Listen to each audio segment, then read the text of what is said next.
La segunda parte del estudio que estábamos dando ayer. Y como no sabemos quién puede estar escuchando esto, pueden estar escuchándolo o viéndolo en los confines de la tierra, pues quiero hacer dos rectificaciones acerca de lo que ayer se habló aquí. La primera fue que yo mencioné que Pablo estaba hablando esto sobre el año 30 de nuestra historia. Y no es correcto, no era el año 30, sino que Pablo habló sobre entre el año 50 y el 63, más o menos aproximadamente sobre esa época. La segunda rectificación era en cuanto al escudriñar las Escrituras. Yo comparé el escudriñar las Escrituras con un saquito de habas que las estábamos seleccionando para sembrar. Y dije que apartábamos lo bueno de lo malo. La rectificación es que en la palabra de Dios no hay nada que sea malo. Amén. Nada. Absolutamente nada. Pablo dice, escudriñadlo todo. Escudriñadlo todo. Tenemos que escudriñar las Escrituras. Escudriñar las Escrituras significa elegir y tener muchísimo cuidado con lo que estamos leyendo, y es pasar una y otra vez por encima de la lectura, y es que Dios tiene en cada una de las palabras que nosotros estamos leyendo, Dios tiene algo especial para ti y para mí. Por eso el Señor les estaba diciéndoles a la gente de su época que escudriñaran las Escrituras, que tuviesen cuidado cómo leían y cómo entendían. Dicho esto, estábamos hablando ayer que como la Iglesia se tiene que enfrentar a unos tiempos que empiezan y comienzan ahora, de ahora en adelante, lo que la Iglesia va a vivir es un tiempo diferente a lo que ha sido la época de la Iglesia de ahora para atrás. Y dijimos también que estas cosas suelen dar temores a las personas. El diablo es muy especialista en sembrar temor en nuestros corazones. Pero la palabra de Dios, en la palabra que más se repite es la palabra no temas. Y no temas. Y esta palabra de no temas es la más repetida en todas las Escrituras. ¿Y por qué Dios repite tantas veces esta palabra no temas? Pues sencillamente por algo muy fácil y muy sencillo, es porque Dios tiene control de todas las cosas. A Él no se le escapa nada. Estábamos hablando hace un rato sobre el vellón que fue colocado en el suelo, ¿verdad? Y fue mojado. Y el resto de la tierra no se mojó. Por lo tanto, Dios tenía poder y control sobre el agua que estaba cayendo, sobre los alrededores, y el vellón de lana se quedó seco o se quedó mojado. Pero Dios tenía control de todo esto. Ahora vamos a entrar en la segunda parte, y esta segunda parte se llama situación de la Iglesia en los tiempos en los que vamos a entrar ahora. Ayer estábamos hablando sobre lo que Dios hizo en Egipto cuando derramó las 10 plagas. Y fuimos viendo una tras otra cómo Dios estaba derramando destrucción sobre Egipto y cómo Dios salvó a su pueblo que estaba en aquel lugar. Cómo Dios, con mano poderosa, libró a los suyos de los juicios y de la destrucción que estaba enviando sobre los egipcios. Egipto es la tipología del mundo actual. Faraón es la tipología del sistema actual, que es un sistema diabólico y satánico. Y la Iglesia se tiene que enfrentar a estos momentos en los que estamos viviendo ahora mismo y de ahora en adelante hasta que el Señor venga. Una vez que el Señor haya venido, ya se habrá terminado todo. Comienza una nueva vida para todos los que estamos aquí, para la Iglesia en general. Pero antes de que el Señor venga, tienen que ocurrir unas cuantas cositas antes. Lo que vamos a leer y lo que vamos a explicar también puede despertar temores. Yo soy consciente, porque las cosas fuertes El sufrimiento no nos gusta a ninguno. Si alguien me dice que le gusta el sufrimiento, pues me atrevo a decirle que es mentira. El ser humano no está hecho para sufrir. No nos gusta el sufrimiento, a nadie, a ninguno. Pero los tiempos que vienen son tiempos de sufrimiento y nunca mejor la palabra que esta mañana el Señor nos ha traído. El sufrimiento es el que nos va a formar, ¿verdad?, para la vida que nos viene de ahora en adelante. Bien, pues como Dios en Egipto estuvo guardando a su pueblo, nosotros podemos pensar ahora, bueno, Señor, ¿y cómo nos vamos a enfrentar nosotros a todo lo que viene en la situación en la que estamos ahora mismo? Jesús dijo, si estos días no fuesen acortados, nadie sería salvo. Mas por causa de los escogidos, estos días serán acortados. También leemos en la palabra que Dios no nos dará más de lo que podemos resistir. Entonces, estas palabras no las estoy diciendo yo. Estas palabras, afortunadamente, son las que encontramos en las Escrituras.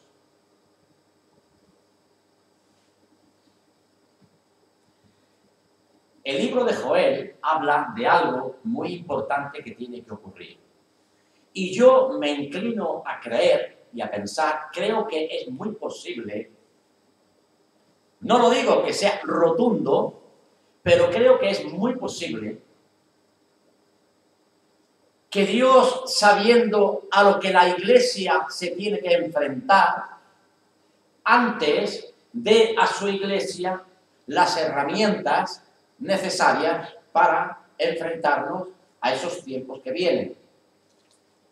Entonces el profeta Joel profetizó algo muy interesante.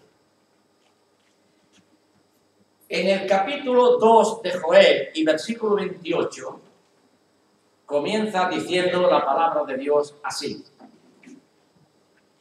Joel 2, 28.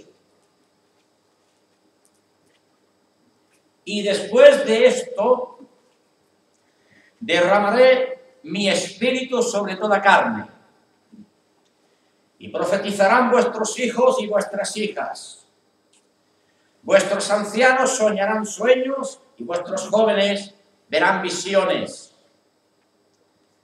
Y también sobre los siervos y sobre las siervas derramaré mi espíritu en aquellos días. Y daré prodigios en el cielo, en la tierra sangre, fuego y columnas de humo. El sol se convertirá en tinieblas y la luna en sangre, antes que venga el día grande y espantoso de Jehová. Y todo aquel que invocare el nombre de Jehová será salvo. Porque en el monte de Sión y en Jerusalén habrá salvación, como lo ha dicho Jehová, y entre el remanente al cual él habrá llamado. Es decir, a ti y a mí. Derramaré de mi espíritu sobre toda carne. Y después viene todo lo que hemos leído. Lo que hemos leído es un desastre tras otro. Pero para poder enfrentar todo esto, Dios ya antes nos ha equiparado. Ha enviado su Espíritu Santo en un avivamiento sin precedentes. Será el avivamiento más grande y más poderoso que la historia de la humanidad haya visto jamás. Este será un avivamiento tan poderoso que capacitará y equipará a la Iglesia para que pueda enfrentarse a todo lo que viene sin ninguna clase de temor. Muy bien. En el principio, como decíamos ayer, si queremos saber el futuro, tenemos que irnos al pasado. Cuando todos aquellos cristianos eran echados a los leones, dice la historia, y sobre todo Josefo lo explica, que el emperador de Roma iba de noche al circo de las fieras, donde las fieras habían despedazado a los cristianos, Y cuando él se fijaba en la faz, en el rostro de aquellas personas, estaba viendo que en ninguna de ellas había un rasgo de temor ni de horror cuando las fieras se echaban encima. Es normal que cuando a una persona una fiera lo va a desgarrar, que haya un desgarro en la cara, que haya temor y que la persona muera con esas fauces en la cara de miedo y de horror por lo que le viene encima. No era ese el caso, hasta tal punto que explica que el emperador no podía entender aquello. Y estaba medio chalupa, estaba medio loco, porque no había forma humana de poder entender aquello. ¿Y cómo era posible que aquellos hombres y aquellas mujeres, después de haber sido echados a las fieras, no tuviesen en sus rostros ningún atisbo de horror, ni de miedo, ni de terror? Porque estaban llenos del Espíritu Santo. Y de la misma forma que humanamente hablando es incomprensible las palabras de Esteban, dice que le estaban apedreando hasta que lo mataron.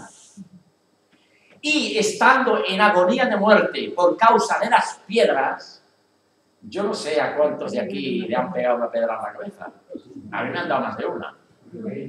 Y te advierto que duelen mucho, ¿eh? Bastante. Y yo creo que cuando uno lo están apedreando de esa manera, bien, ¿cómo es posible que de la boca de Esteban salieran las palabras que salieron? Padre, perdónanos. Esto es imposible humanamente hablando. Perdónalos porque no saben lo que están haciendo. Porque Esteban estaba lleno del Espíritu Santo. Esa era la razón por la que la capacidad sobrenatural que vino sobre él pudo más que el dolor que le estaban produciendo las piedras que le tiraban. Cuando Dios derrame de su Espíritu de la manera que Él ha prometido que lo hará, nos va a capacitar para que podamos enfrentarnos a todo lo que viene. ¿Por qué digo esto? Para que el temor no anide en nuestros corazones ni en nuestras mentes. Para que sepamos que es verdad lo que dice la palabra de Dios, que Él tiene control de todas las cosas. Lo que Él ha dicho que sucederá, sucederá. Se oponga quien se oponga, lo mande quien lo mande. Lo que Dios ha dicho se va a cumplir. Desde la A hasta la Z. Amén. Amén. Amén. Gloria a Dios. Amén. Muy bien. Y después de la introducción, entramos en materia.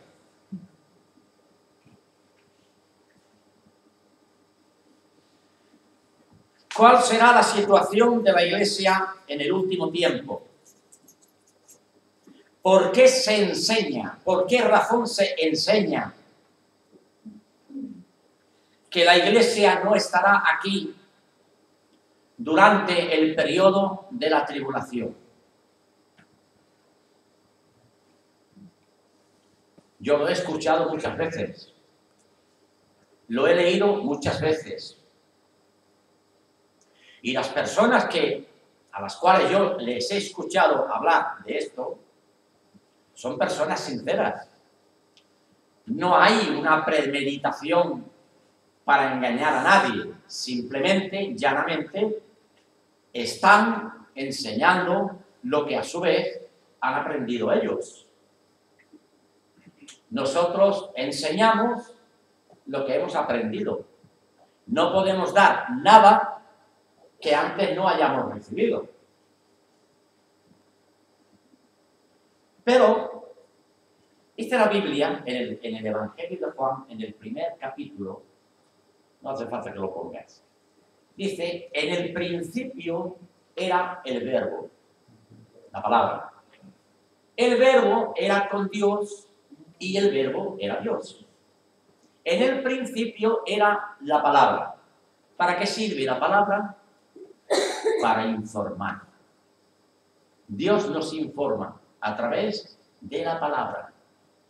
Y a través de la información nosotros nos tenemos que poner en marcha. Dios informa, el pueblo actúa. Muy bien. Dios informa, el pueblo actúa. Y siempre es así. Ahora, mirad bien cómo entendéis, dijo Jesús. Mirad bien también cómo oís, dijo Jesús. No dijo, mirad cómo se habla, no, mirad cómo oyes. ¿Por qué razón se enseña esto? ¿Y por qué razón hemos llegado hasta este momento? Bien, la primera razón que se alega es que la Iglesia no está puesta para ira. Si tú hablas con cualquier persona que tenga esta enseñanza, te rebatirá diciendo que la Iglesia no está puesta para ira. Busquen Primera de Tesalonicenses, capítulo 1, versículo 10.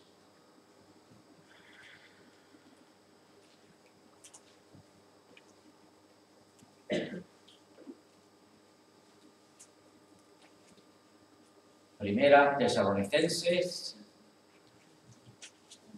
capítulo 1 y versículo 10.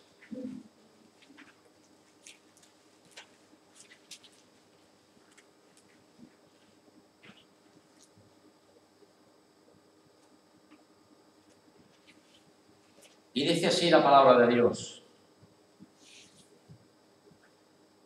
Y esperar de los cielos a su Hijo, el cual resucitó de los muertos, a Jesús, quien nos libra de la ira venidera.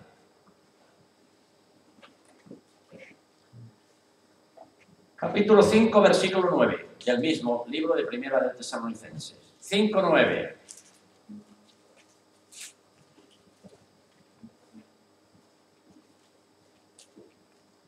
Porque no nos ha puesto Dios para ira, sino para alcanzar salvación por medio de nuestro Señor Jesucristo. Aquí dice la Biblia que Dios no nos ha puesto para ira. ¿Para qué ira? ¿Para qué ira?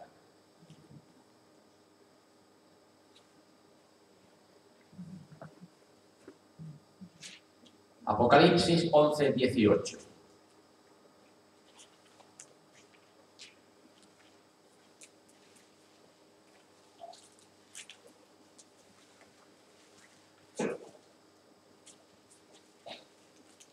Apocalipsis 11, 18 dice así: y se airaron las naciones y tu ira ha venido.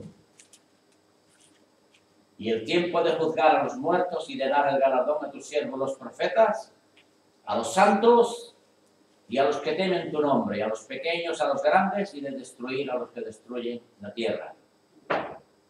Y tu ira ha venido.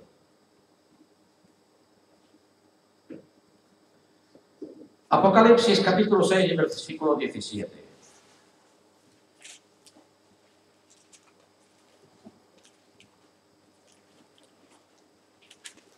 Porque el gran día de su ira ha llegado. ¿Y quién podrá sostenerse en pie? Vosotros sabéis perfectamente que el libro de Apocalipsis se compone de 7 sellos, de 7 trompetas y de 7 copas. Las copas que hay en el libro de Apocalipsis, Dios las menciona como las copas de la ira. Es para esa ira para lo que no está puesta la Iglesia. Para cuando la ira de Dios se desate sobre la tierra. Es para esa ira para lo que la Iglesia no está puesta. Porque la ira de Satanás la estamos sufriendo los cristianos desde que Jesús ascendió a los cielos. La ira de Satanás la estamos sufriendo en nuestras carnes día tras día. La ira de Satanás está desatada sobre cada uno de todos aquellos que han dicho sí al Evangelio de Jesucristo. Muy bien. En el momento en que nosotros nos hemos entregado al Señor, nos hemos constituido enemigos de nuestro enemigo, enemigos del maligno que nos tenía prisioneros y que nos tenía esclavizados. Entonces, a partir de ese mismo momento, su ira ha sido desatada sobre cada uno de los que entregaron sus vidas al Señor. En el libro de Apocalipsis, en el capítulo 12, hay un lugar donde dice: alegraos cielos y los que moráis en ellos. Ay de los moradores de la tierra y del mar, porque el diablo ha descendido a vosotros con gran ira, sabiendo que tiene poco tiempo. El diablo ha descendido a vosotros con gran ira, sabiendo que tiene poco tiempo. De esa ira nosotros nos hemos librado, lo tenemos que enfrentar. Tenemos que enfrentar la vida cristiana cada día, pero nosotros no estamos puestos para la ira de Dios, y es diferente. Una cosa es diferente a la otra. Esa es la primera razón que se alega para decir que la Iglesia no estará aquí cuando se manifieste todo lo que viene. La segunda razón que se apunta, hablo en términos teológicos. Hablo de lo que se está enseñando en universidades, en institutos y en muchas iglesias. La segunda razón es que la Iglesia no aparece más a partir del capítulo 4 de Apocalipsis. Y como la Iglesia no aparece más a partir del capítulo 4 de Apocalipsis, entonces la conclusión que los teólogos han sacado es que la Iglesia ya no está aquí. Después de los mensajes a las 7 iglesias de Asia Menor, ya la Iglesia ya no está aquí. A partir del capítulo 4 de Apocalipsis, la Iglesia ya ha salido de la tierra. Pero esto es así.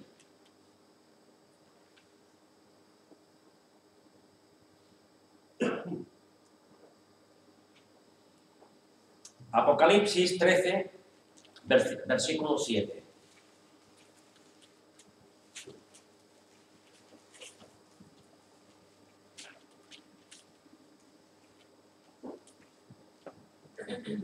Y se le permitió hacer guerra contra los santos y vencerlos. Y también se le dio autoridad sobre todo tribu, pueblo, lengua y nación. Claro, como este versículo está así y no se puede cambiar, porque claro, nadie puede cambiar lo que está escrito, entonces, teológicamente hablando, la única salida que hay para esto es decir que estos santos, de los que está hablando aquí, estos santos son los judíos. Claro, nosotros ya estamos en el cielo. Allí riendo y cantando, ¿verdad? Y pasándolo bien, mientras nuestros hermanos, los judíos, están aquí sufriendo todo lo que está escrito aquí. Pero esto es así.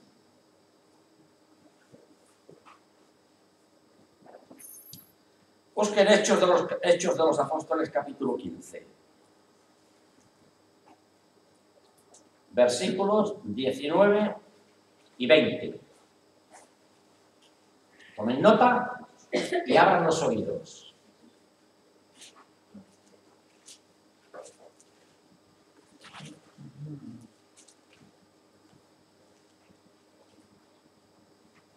¿Qué dice ahí? Por lo cual yo juzgo que no se inquiete a los gentiles que han creído. ¿Verdad que dice eso? No, A los gentiles que se convierten a Dios. Por lo cual yo juzgo que no se inquiete a los gentiles que se convierten a Dios, sino que se les escriba que se aparten de las contaminaciones de los ídolos, de fornicación, de ahogado y de sangre. Hechos 15, 19 y 20 es el primer concilio que hicieron los apóstoles en la Iglesia. La Iglesia se componía, pero luego más adelante dice, habían en la Iglesia apóstoles y profetas, orando y ayunando y ministrando al Señor. Estos, los apóstoles y los profetas, dijo el Espíritu Santo, apartadme a Pablo y a Bernabé para la obra a la que los he llamado. Conclusión. ¿De qué se componía la Iglesia antigua? De judíos y de gentiles. ¿Sí o no? Yo no veo otra cosa aquí. Por lo tanto, juzgo que no se inquiete a los gentiles que se convierten a Dios. Eso es lo que está escrito. Esto no lo digo yo. Eso lo dice la Biblia, lo dice la palabra de Dios. A los gentiles que han creído.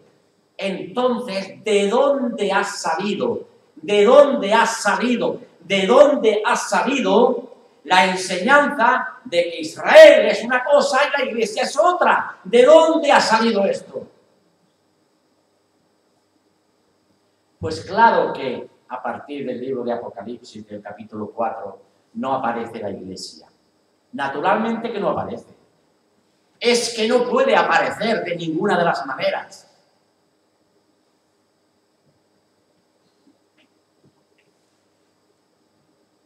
¿Qué os parece si leemos un poquito en Efesios?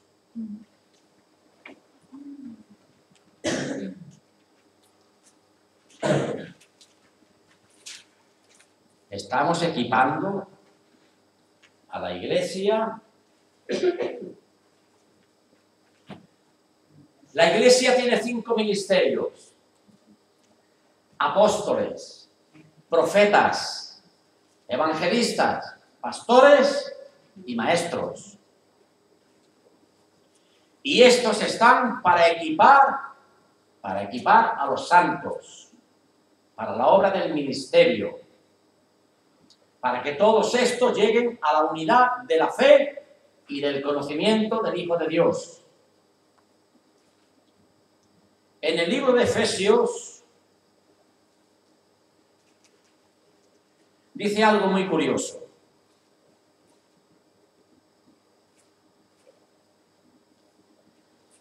Capítulo 2 y versículo 14.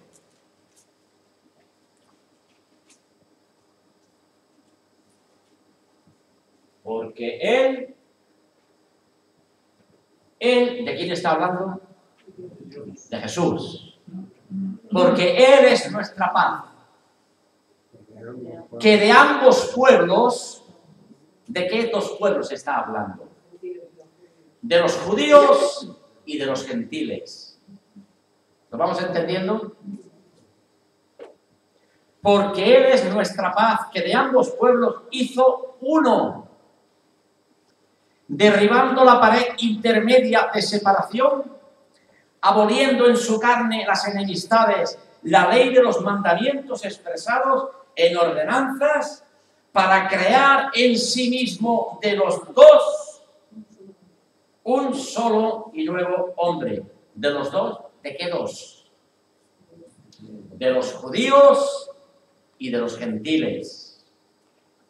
¿Lo entendemos así o no? Porque aquí no hay otra salida. Yo no veo otra salida. Está hablando de dos. Está hablando de los judíos, que inicialmente ya son su pueblo, y de los gentiles, que hemos sido injertados en la rama y en el tronco del olivo.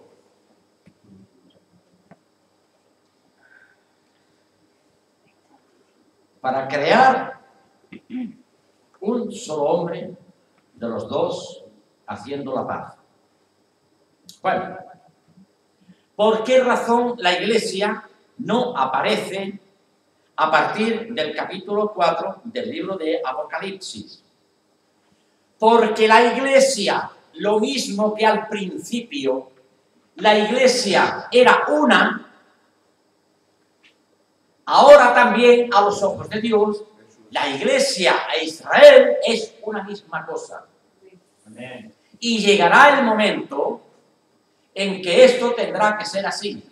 Yo no sé cómo Dios lo va a hacer, lo ignoro, pero tendrá que ser así. Porque el espíritu es el mismo. Porque ellos son hijos de Abraham y nosotros también. Porque ellos están recibiendo la savia del tronco y nosotros también. Porque ellos están dentro del plan de salvación de Dios y nosotros también. Por lo tanto, esta es la razón por la que no sale el libro. En el libro de Apocalipsis, a partir del capítulo 4, no sale para nada la iglesia. Tercera razón que se alega para decir que la iglesia estará aquí, mejor dicho, no estará aquí cuando comience la tribulación. Se enseña que cuando el Señor venga y se lleve a su iglesia y venga el rapto, entonces empezará todo. Había una costumbre en el pueblo hebreo que cuando un novio se iba a desposar con la novia, el novio se iba a edificar la casa donde tenían que vivir la pareja. Cuando el novio se marchaba a edificar la casa, eso lo tipifica bien el Señor Jesús en Juan capítulo 14. Si yo me fuere y preparare el lugar, vendré a vosotros otra vez y os tomaré a mí mismo para que donde yo estoy, vosotros también estéis. Eso tipifica este pasaje. Y cuando el novio se marcha, se toca una trompeta, porque hay una pareja que se han comprometido. Se toca una trompeta cuando el novio se marcha y se vuelve a tocar otra trompeta cuando el novio regresa. Y el novio regresa y toma a la novia y entonces viene el casamiento. Y según la teología, cuando viene el novio y toma a la novia, automáticamente comienzan las bodas del Cordero. Pero aquí está hablando de dos trompetas. Y yo en el libro de Apocalipsis leo que hay 7 trompetas. Entonces, ¿cómo se arregla este asunto? A ver.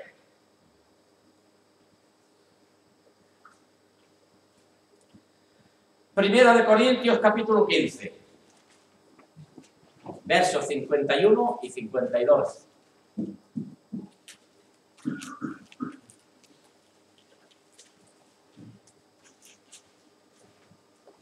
¿Os acordáis que ayer estábamos hablando de la palabra misterio? ¿Verdad? Que Pablo decía, y aquí os digo un misterio. Pues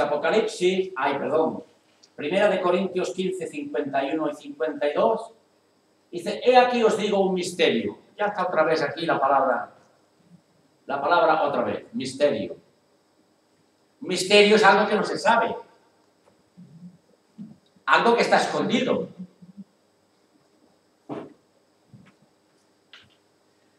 No todos dormiremos, pero todos seremos transformados. En un abrir y cerrar de ojos. Porque se tocará la trompeta. A la final trompeta. En un abrir y cerrar de ojos, a la final trompeta. Porque se tocará la trompeta y los muertos serán resucitados incorruptibles y nosotros seremos transformados. Aquí está hablando del rapto de la iglesia.